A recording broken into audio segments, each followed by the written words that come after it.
তবে সিলেটের একটা রেওয়াজ আমার কাছে অত্যন্ত বেশি ভালো লাগে। সিলেটিরা বেশিরভাগ সময় দোয়া করে, জুমার নামাজের পরে কবর জিয়ারত করে। মারহাবা কর। সারা বাংলাদেশে এই আমল কোথাও নাই। আমি তো সারা বাংলাদেশ চড়াই, বাংলাদেশের এমন জেলা নাই যে জেলার ভাত আমার পেটে না গেছে। শুধু সিলেট ছাড়া এই আমল আমি কোথাও দেখি না। জুমার দিন আসলে অনেকে মসজিদ থেকে নামাজ পড়ে বের হয়ে বাবা মার কবরের পাশে যায়, গোরস্থানে যায়, দোয়া করে। আল্লাহু আকবার কর। না না, জোরে বলেন আল্লাহু আকবার। এটা সুন্নতে ফাতেমা, সুন্নতে ফাতেমা না, জোরে বলেন সুন্নতে ফাতেমা। ফাতেমা রাদিয়াল্লাহু আনহার আদত ছিল, আদত মানে অভ্যাস ছিল, প্রত্যেক জুমার দিনে হাওদায় চড়ে, উটের পিঠে চড়ে, পর্দা সহ করে আমির হামজা রাদিয়াল্লাহু আনহুর মাজারে যাইয়া, একবার উহুদে যাইয়া তিনি জিয়ারত করতেন এবং দোয়া করতেন। মারহাবা বলবেন না? আল্লাহ রাসূল জান্নাতুল বাকিতে দোয়া করতেন। প্রত্যেক জুমাতে সিলেটিরা দোয়া করে, এটা অত্যন্ত ভালো একটা দিক। প্রিয় উপস্থিতি, খাবারের পরে সিলেটিদের দোয়া করতে দেখেছি। বিভিন্ন সময় আলেমদেরকে ডেকে নিয়ে দোয়া করায়, এক জায়গায় মজলিস কায়েম হলে দোয়া করানো হয়। আমরা চাবো আল্লাহ দিবে, আমরা চাবো আল্লাহ দিবে, আমরা ক্ষমা চাবো আল্লাহ ক্ষমা করবে। আল্লাহ ক্ষমা করতে ভালোবাসে আর আমরা ক্ষমা চাইতে ভালোবাসি। যারা দোয়া করে না, দোয়া মানে না, ওরাই হলো সমাজের ইসলামের সবচাইতে নিকৃষ্ট দল। আসতে বলেন, জোরে বলেন, জোরে। যারা দোয়া করে না, দোয়া মানে না, ওরা ইসলামের নিকৃষ্ট জামাত। কথা বল না কেন? ওরা ইসলামের নিকৃষ্ট দল, নিকৃষ্ট দল। ওরা অরিজিনাল বেদাতি। কথা কম, জোরে বলেন। ওরা অরিজিনাল বেদাতি, জোরে বলেন। ওরা অরিজিনাল, ওরা অরিজিনাল। ওরা ব্রিটিশদের তৈরি। কাদের তৈরি? ব্রিটিশদের তৈরি। বলে হুজুর ব্রিটিশটা কাদেরকে তৈরি করলো? এই যে আজকে আরব বিশ্বর আমির যারা ইসরায়েলের বিপক্ষে, আমেরিকার বিরুদ্ধে কথা বলে না, কি কথা কন না কেন? আরবের আমিররা আমেরিকার বিরুদ্ধে কথা বলে না, পশ্চিমাদের বিরুদ্ধে কথা বলে না, ফিলিস্তিনিদের পক্ষে মাথা লড়া দেয় না। কারণ আরবের যত আমির আছে সব আমেরিকার তৈরি। কি কথা কন না কেন? এই কথা অনেকে বলে না। বাদশাহ সৌদ আমেরিকার তৈরি, ব্রিটিশদের তৈরি। বাদশাহ সৌদের আত্মীয় ছিল মোহাম্মদ ইবনে আব্দুল ওহাব নজদি, আমরা যাদেরকে ওহাবি বলি। কথা কন না কেন? হ্যাঁ, বুঝে যাবেন ইতিহাস। আমরা যাদেরকে ওহাবি বলি, মোহাম্মদ ইবনে আব্দুল ওহাব নজদি। এই আব্দুল ওহাব নজদির ভগ্নিপতি ছিল বাদশাহ সৌদ। ব্রিটিশরা প্রথম বিশ্বযুদ্ধের পরে এই বাদশাহ সৌদরে আমদানি কইরা উসমানী খেলাফত থেকে আরব বিশ্বরে আলাদা কইরা অস্ত্র শস্ত্র দিয়া এই ডাকাত মোহাম্মদ ইবনে এই আব্দুল বাদশাহ সৌদ ছিল ডাকাত সর্দার। মরুভূমিতে ডাকাতি করত। আমাদের দেশের কালো ডাকাত, লংটু ডাকাত, সোংটু ডাকাত, পংটু ডাকাত, এরকম ডাকাত ছিল না গে? ওই রকম বাদশাহ সৌদ ছিল ডাকাত। এই ডাকাতরে অস্ত্র শস্ত্র দিয়া ব্রিটিশরা তাকে মধ্যপ্রাচ্যে প্রতিষ্ঠিত কইরা আরব তার দখলে দিয়ে দিল। তার নাম হলো সৌদি আরাবিয়া। আরাবিয়া সৌদি ছিল না, সৌদি কখনো আরাবিয়া ছিল না। আবার বলি, আরাবিয়া সৌদি ছিল না, সৌদি কখনো আরাবিয়া ছিল না। আরাবিয়া ছিল জাজিরাতুল আরব। জোরে বলেন, জাজিরাতুল আরব। জাজিরাতুল আরব ছিল এক। কুয়েত, কাতার, দুবাই, বাহরাইন, সৌদি আরব সব এক ছিল, এক কাতারে ছিল। জর্দান, মিশিয়া, সিরিয়া, আপনি একটু বুঝেন তো, ইয়ামান, ওমান, কাতার, দুবাই, ইরাক, ইয়ামান, কুয়েত, মিশর, জর্দান, সৌদি আরব, ফিলিস্তিন সব যদি এক স্টেট থাকতো, একটা দেশ থাকতো, জাজিরাতুল আরব। প্রদেশ থাকতো ইরাক, প্রদেশ থাকতো ইয়ামান, প্রদেশ থাকতো আপনার ওই নস, প্রদেশ থাকতো মক্কা, প্রদেশ থাকতো মদিনা, প্রদেশ থাকতো আপনার কুয়েত, প্রদেশ থাকতো কাতার, প্রদেশ থাকতো সিরিয়া, প্রদেশ থাকতো হিমস, প্রদেশ থাকতো লেবানন, প্রদেশ থাকতো লিবিয়া, প্রদেশ থাকতো মিশর। এইরকম যদি প্রদেশে প্রদেশে প্রদেশে ইউনিটে ভাগ থাকতো, আর একটা দেশে থাকতো, একটা নেতৃত্ব থাকতো।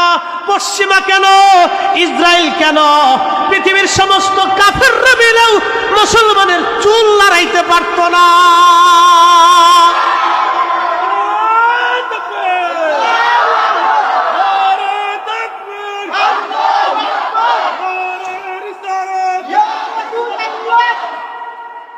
দোষ কি আমাদের না নজদিদের? আমাদের দোষ না তো। ইসলামকে ধ্বংস করার মূল কারিগর হলো মুহাম্মদ ইবনে আব্দুল ওয়াহাব নজদি। এই নজদি আরবটাকে ভাগ করছে, ছোট ছোট দেশে পরিণত করে দিছে। সাচ্চা ইতিহাস শুনাই দিলাম আজকে, পরিষ্কার কথা। আরবকে ছোট ছোট অঞ্চলে প্রভেদ ভাগ করে দিয়েছে, মুসলিম খেলাফত থেকে উচ্ছেদ করে দিয়েছে, শেষ করে ভেঙ্গে চুরমার করে দিয়ে খণ্ড বিখণ্ড করে দিয়েছে। প্রিয় উপস্থিতি হাজিরেন, খুব মনোযোগ দিবেন। তারপরেই আমেরিকান, তারপরে আপনার মধ্যপ্রাচ্য কি বলে ব্রিটিশরা ইহুদিদেরকে ইসরায়েলে এনে ফিলিস্তিনের জায়গা করে দিয়ে বসতি করায় দিয়া এরপরে আজকে ফিলিস্তিনিদেরকে বছরের পর বছর ধরে মারতেছে। এখন বাংলাদেশে রোহিঙ্গারা ঢুকছে। যদি মনে করেন যে রোহিঙ্গাদেরকে কোনো একটা দেশ অনেক অর্থ বিত্ত অস্ত্র শস্ত্র ট্রেনিং টুনিং দিয়ে আমাদের বিরুদ্ধে লেলায় দেয়, কি পরিস্থিতি হবে আমাদের দেশে বলেন তো? কি পরিস্থিতি হবে আপনি খালি বুঝেন। যুদ্ধ করবেন না কৃষিকাজ কাম করবেন? যুদ্ধ করবেন না ব্যবসা করবেন? যুদ্ধ করবেন না সংসার করবেন? যুদ্ধ করবেন দেশ সামলাবেন না অর্থনীতি চাঙ্গা করবেন? কি পরিস্থিতি আমাদের দেশে হবে বলেন তো? এমনি দেশের অর্থনীতি ভঙ্গুর অবস্থা। তো ফিলিস্তিনের এরকম অর্থনৈতিকভাবে স্বাবলম্বী ছিল না, তাদের বিরুদ্ধে একটা জনগোষ্ঠীকে লেলাই দিল। ৭৫ বছর ধরে মারতে মারতে মারতে মারতে সর্বশেষ গাজা, সর্বশেষ গাজা। এই গাজাটাকে সর্বশেষ গাজা, এই গাজার ২০০ কোটি মুসলমানের ভিতরে গাজার একটা ছোট্ট অংশ, 50 কিলোমিটার লম্বা, 40 কিলোমিটার প্রস্থ, এরকম ছোট্ট একটা জনপদ। এই ছোট্ট জনপদের কিছু লক্ষ লক্ষ কয়েক লক্ষ মানুষ আল কুদসের জন্য, বাইতুল আকসার জন্য জীবনের শেষ সম্বল দিয়ে যুদ্ধ করছে। একসাথে বলবেন আল্লাহু আকবার। না, জোরে বলেন। ২০০ কোটি মুসলমানের ভিতরে এক টুকরো মুসলিম। কি কথা কন না কেন? বুঝেন নাই মনে হয়? ২০০ কোটি মুসলমানদের ভিতরে এক টুকরো মুসলমান, মাত্র একটা খণ্ড জন, যারা এখনো সাহাবীদের তরিকা ধরে রাখছে। কথা কন না কেন? ঠিক কিনা? সাহাবীদের তরিকা ধরে রাখছে। প্রিয় উপস্থিতি, মনোযোগ দিবেন। এটা অনেক রাজনৈতিক পলিসি, অনেক বিরাট বড় বিশ্ব রাজনৈতিক পলিসি, যার সুবাদে, যার কারণে আজকে ফিলিস্তিনের মুসলমানরা বাইতুল আকসা আমাদের হাতছাড়া হয়ে গেল। বাইতুল আকসা আমাদের কি হয়ে গেল? হাতছাড়া হয়ে গেল। যার কারণে বাইতুল আকসা আমাদের হাতছাড়া হয়ে গেল। আজ বিশ্ব রাজনৈতিক পলিসি, বাইতুল আকসা আমাদের হাতছাড়া। তবে হ্যাঁ, শুনে রাখেন, শুনে রাখেন, ইসরায়েলের বয়স বেশি দিন আর নাই। এটাও জেনে রাখবেন, হযরত সাইয়্যিদুনা উযাইর আলাইহিস সালামের জামানায় বক্তে নসর বাইতুল আকসা হামলা করে লক্ষ লক্ষ ফিলিস্তিনিদেরকে হত্যা করেছিল। বাইতুল আকসা ফিলিস্তিনি একটা বাড়ি ঘরও সে রাখে না, সব আগুন দিয়ে পুড়িয়ে ফেলেছিল। সদ্য ভূমিষ্ঠ হওয়া সন্তান থেকে একেবারে নুবজ বৃদ্ধ পর্যন্ত সে হত্যা করেছিল। একজন মানুষ জীবিত রাখছিল না, একটা মানুষও বক্তে নসর জিন্দা রাখছিল না।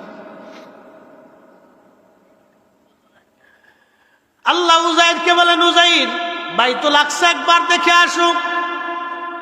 সাইয়্যিদুনা উযাইর আলাইহিস সালাম বাইতুল আকসা দেখার জন্য এসে দেখলেন, হায়, একেবারে বিরাট বড় বিরান ভূমি হয়ে পড়ে আছে। মুসলমানের গোশতগুলি, মানুষের গোশতগুলি শিয়াল কুকুরে কামড়ায় কামড়ায় ছিঁড়ে ছিঁড়ে খাচ্ছে। আল্লাহ আল্লাহ আল্লাহ আল্লাহ আল্লাহ আল্লাহ আল্লাহ।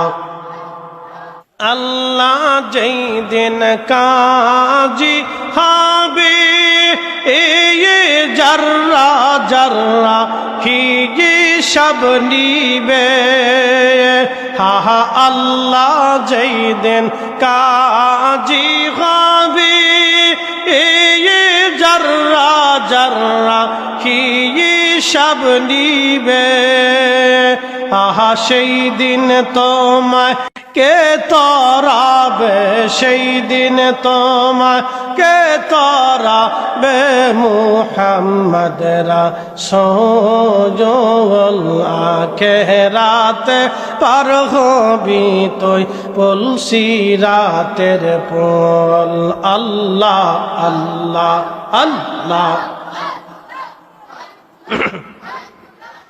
আখিরাতে পার হবি তুই পুলসিরাতের পোল আল্লাহ আল্লাহ আল্লাহ যেই দিন কাহার হবি এই নফসি নফসি সবে বলবে হা আল্লাহ যেই দিন কাহার হবি এই নফসি নফসি সবে বলবে হা সেই দিন তোমায় কে তরাবে সেই দিন তোমায় কে তরাবে মুহাম্মদ রাসূল আখিরাতে পার হবি তুই পুলসিরাতের পোল আল্লাহ আল্লাহ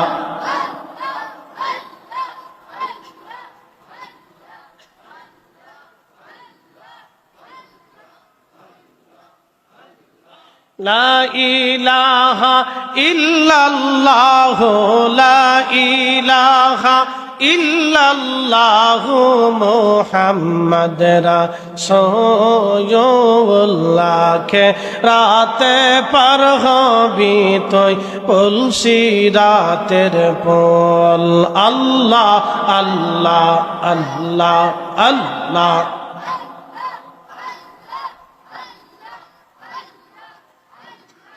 লা ইলাহা ইল্লাল্লাহু মুহাম্মাদুর রাসূলুল্লাহ সাল্লাল্লাহু আলাইহি ওয়াসাল্লাম।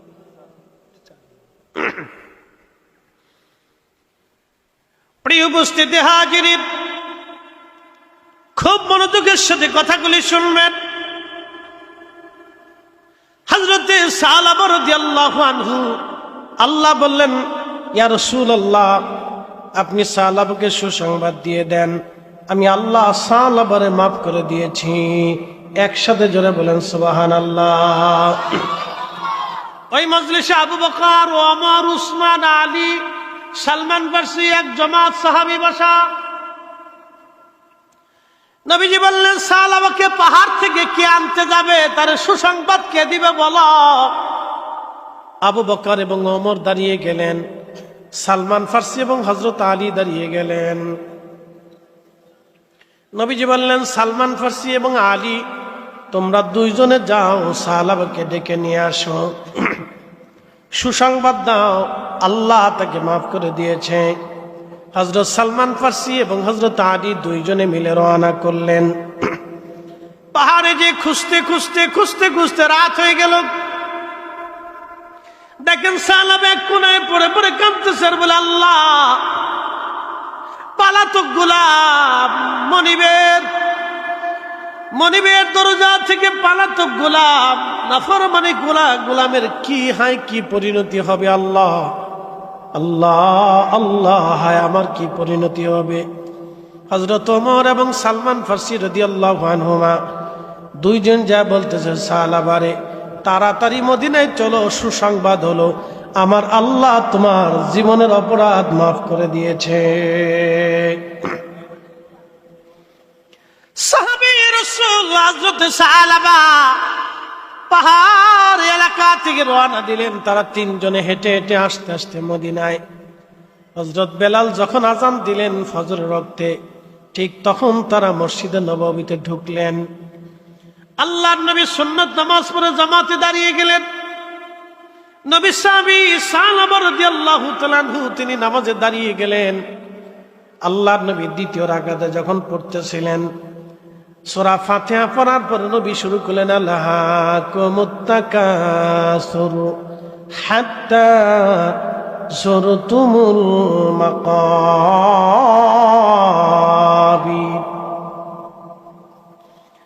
আল্লাহাকুমুত তাকাসুর হাত্তা যুরতুমুল মাকাবির।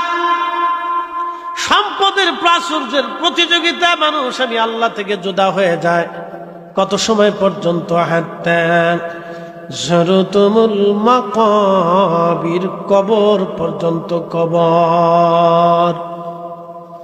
কবর পর্যন্ত মানুষ চেষ্টা করে দুনিয়ার অনেক সম্পদ অর্জন করার জন্য, কিন্তু সে পারে না। কবর পর্যন্ত তার সময়। আপনি হাজার পথ অতিক্রম করেন, যত হাজার পথ আপনি অতিক্রম করেন, তিনটা কাফনের টুকরার উপরে আপনি পাবেন না। আপনি যত হাজার কোটি টাকার মালিক হন না কেন, ব্যাংক ভর্তি যদি টাকা থাকে আপনার, ঘর ভর্তি যদি স্বর্ণ অলংকার আপনার থাকে, মণিমুক্তা জহরত যাই থাকুক না কেন, মাত্র 3 টুকরা কাফনের কাপড়ের বেশি আপনি পাবেন না। ঠিক আছে না? কয় টুকরা? 3 টুকরা, এর বেশি আপনি পাবেন না। মাত্র 3 টুকরা। 3 টুকরা কাফনের কাপড় আপনি পাবেন, এর বেশি আপনি পাবেন না।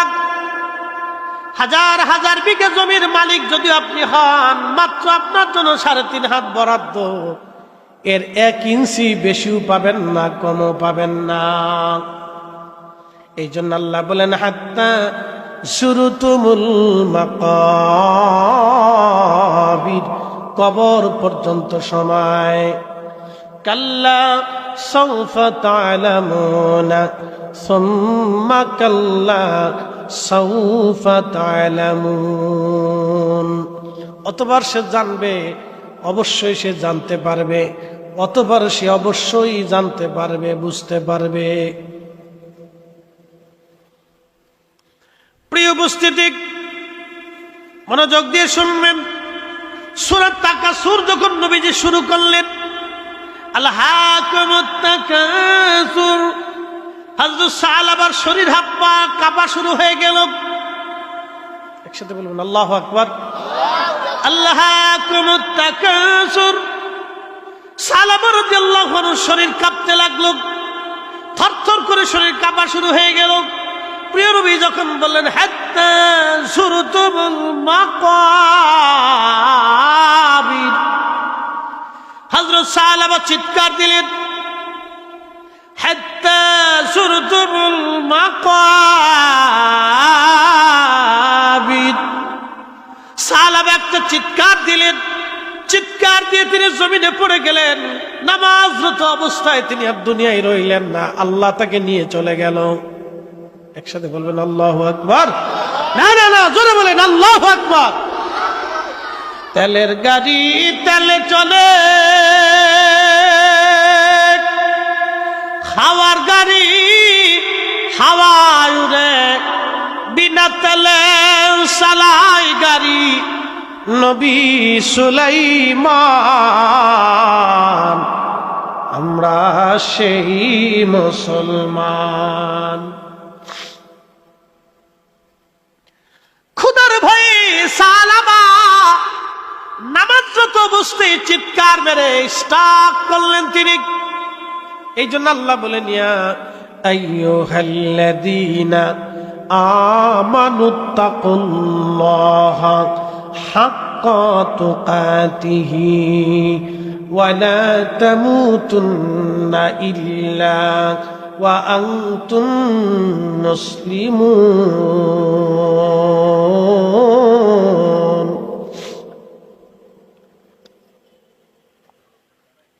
আমার আল্লাহ বলেন, হে ইমানদার, আমি আল্লাহকে ভয় করা। কেমন করে ভয় করবে তুমি? হাক্কা তুকাতিহি, ভয় করার মতো ভয় করবে। নবী সাহাবী সালাবা ভয় করলো কাকে? না, জোরে বলেন কাকে? আল্লাহকে। অপরাধটা কি? শুধু বেগানা এক নারীর হাত ধরে বসছিলেন। হাত আর বেশি কিছু করেননি, শুধু হাত ধরে বসছে, শুধুমাত্র হাত ধরছে। তার সৌন্দর্যে প্রলুব্ধ হয়ে নিজেকে স্থির রাখতে না পেরে তিনি হাত ধরে ফেলছেন, শুধু ধরে ফেলছেন এতটুকু। সেই সাহাবী মহিলা শুধু বললেন, সালাবা করছো কি? তুমি আল্লাহকে ভয় করো।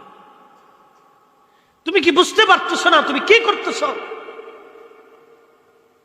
সাথে সাথে হাত ছেড়ে দিল, আল্লাহর ভয়ে ছেড়ে দিল। একসাথে বলবেন আল্লাহু আকবার। কার ভয়ে? আল্লাহর ভয়ে। ছেড়ে দিয়ে কি করলেন? পাহাড়ে চলে গেলেন, শুধু মাপ চাইতে লাগলেন, আল্লাহ ভুল করে ফেলছি। আবু বকর সিদ্দিক তার দরজা থেকে তাড়িয়ে দিলেন, ওমর রাদিয়াল্লাহু আনহু তাড়িয়ে দিলেন, আলী রাদিয়াল্লাহু আনহু তাড়িয়ে দিলেন। প্রিয় নবীজির দরজা থেকে তাড়ান নাই, মাহরুম করেন নাই, কিন্তু তিনি নিরাশ করে দিলেন যে আল্লাহর ফয়সালা না আসা পর্যন্ত আমি কিছু বলবো না। নবীজি নিরাশ করে দিলেন, আবার পাহাড়ে চলে গেলেন, আবার কান্না শুরু করলেন। কি পরিমাণে তওবা, কি পরিমাণে ভয় সাহাবীদের অন্তরে আল্লাহর ভয় ছিল, আপনি তাদের জীবনী দেখেন। এই জন্য আল্লাহ বললেন, হাক্কা তুকাতিহি, তোমরা ভয় করো, ভয় করার মতো আল্লাহকে ভয় করো। ওয়ালা তামুতুন্না, মৃত্যু নিও না, তোমরা তো মারা যাবাই, মৃত্যু আমাদের হাতে নাই, মৃত্যু আমাদের কারো নিয়ন্ত্রণে নাই।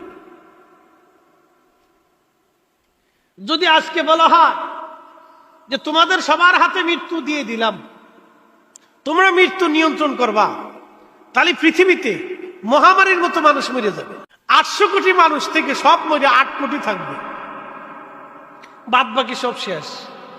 এই জন্য মৃত্যু আল্লাহ আমাদের হাতে দেয় না, আল্লাহ তার নিজের নিয়ন্ত্রণে রেখে দিছে। কিন্তু মৃত্যু হবে, ওয়ালা তামুতুন্না, তোমরা মৃত্যু বরণ করো না। তোমরা মরণ তো আসবেই, কিন্তু মরণ আসার আগে ইল্লা ওয়া আনতুম মুসলিমুন, তোমরা মুসলমান হয়ে মরো। একসাথে বলবেন আল্লাহু আকবার। কি হয়ে মরো? মুসলমান। জোরে বলেন, কি হয়ে মরো? মুসলমান। এখন প্রশ্ন করি, মুসলমান কাদের মতো মুসলমান হতো? ইহদিনাস সিরাতাল মুস্তাকিম সিরাতাল্লাযীনা আনআমতা আলাইহিম, চালাও সে পথে যে পথে তোমার প্রিয়জন গেছেন চলি।